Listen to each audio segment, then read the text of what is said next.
It's a move some Republicans are calling wrong-headed. Senior White House correspondent Bill Plante is live in Washington with the details. Bill, good morning.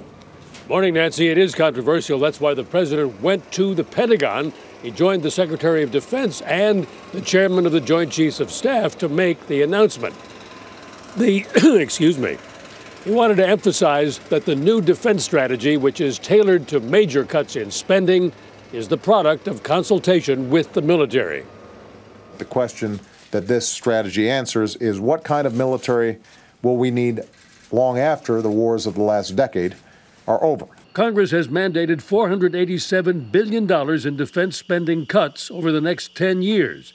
There are few specifics, but the number of troops in the Army and the Marine Corps will be reduced, as will the total of U.S. nuclear weapons. There'll be a new focus on the Asia-Pacific area and an emphasis on counterterrorism. So yes, our military will be leaner, but the world must know the United States is going to maintain our military superiority with armed forces that are agile, flexible, and ready for the full range of contingencies and threats. But as Defense Secretary Panetta acknowledged, there is certain to be opposition in Congress. There are going to be members that will clearly not support some of those decisions. I mean, that's the nature of making hard choices. Republican Mac Thornberry, vice chair of the House Armed Services Committee, says the devil's in the details. If the Pentagon suggests big changes, for example, in pay and benefits for our military, I don't think Congress will go along with that at all.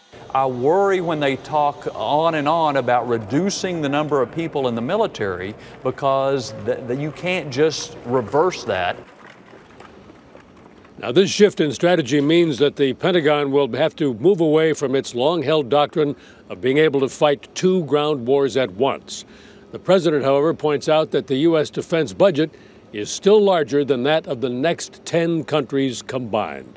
Jim, Nancy? Bill Plante at the White House, thank you.